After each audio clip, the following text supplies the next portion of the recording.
Assalamualaikum warahmatullahi wabarakatuh. Perkenalkan, nama saya Elvina Nurrahma dari kelas 1F.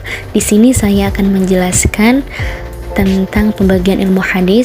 Sebagaimana yang telah kita ketahui bahwa pembagian ilmu hadis terbagi menjadi dua. Yang pertama ilmu hadis riwayah dan yang kedua ilmu hadis dirayah. Dan di sini saya akan menjelaskan terlebih dahulu pengertian ilmu hadis riwayah. Kata riwayah sendiri mempunyai arti periwayatan atau biasa yang sering kita sebut itu sebagai cerita. Jadi ilmu hadis riwayah ini adalah ilmu hadis berupa periwayatan.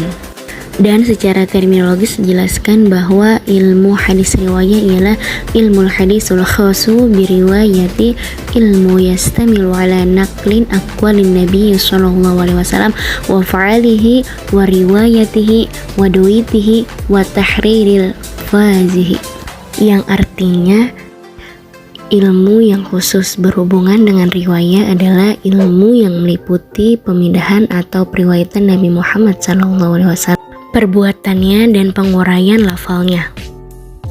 Dan definisi tersebut mengacu kepada rumusan hadis secara luas. Adapun yang mengacu rumusan hadis secara sempit atau terbatas didefinisikan ialah ilmu yang mengutip segala yang disandarkan oleh Nabi Muhammad SAW.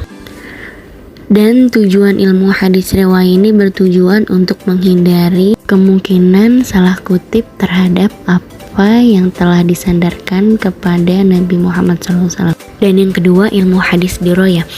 Ilmu hadis dirayah atau biasa disebut dengan ilmu mustalahul hadis, ilmu yurafu minhu haqiqatur riwayati wa surutuha wa anwa'uha wa ahkamuha wa halu riwayati wa surutuhu wa asnafu lamarwiyatu wa ma yata'allaqu biha, yang artinya ialah ilmu pengetahuan untuk mengetahui hakikat periwayatan, syarat-syarat, macam-macam dan hukum-hukum, serta untuk mengetahui keadaan para perawi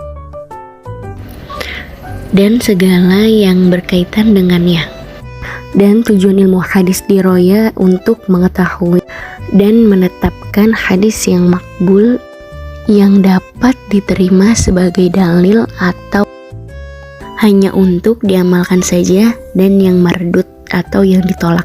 Dengan mempelajari ilmu hadis dirayah ini banyak sekali kegunaannya, dan salah satunya adalah dapat mengetahui pertumbuhan dan perkembangan hadis dan ilmu hadis dari masa ke masa, sejak masa Rasulullah SAW sampai masa sekarang.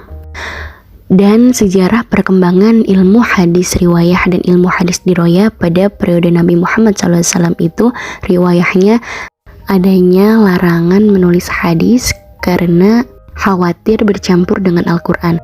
Dan dirayahnya itu telah ada dasar-dasar ilmu hadis, dan pada periode sahabat riwayahnya itu rihalah ilmiah. Riwayatnya itu periwayatan harus disertai dengan saksi yang bersumpah dengan sanad. Dan pada periode tabi'in riwayatnya itu hadis secara resmi ditulis dan dibukukan atas perintah Khalifah Umar bin Abdul Aziz. Di riwayatnya itu timbul cara tertulis tetapi belum tercampur dengan ilmu lain. Pada periode tabi'in riwayatnya itu adalah masa keemasan dan kejayaan kodifikasi hadis. Di riwayatnya itu telah terpisah dari ilmu-ilmu lain tetapi belum menyatu. Dan pada periode setelah tabi'in riwayatnya adalah penulisan hadis lebih sistematik, dan di riwayatnya itu berdiri sendiri dengan ilmu hadis.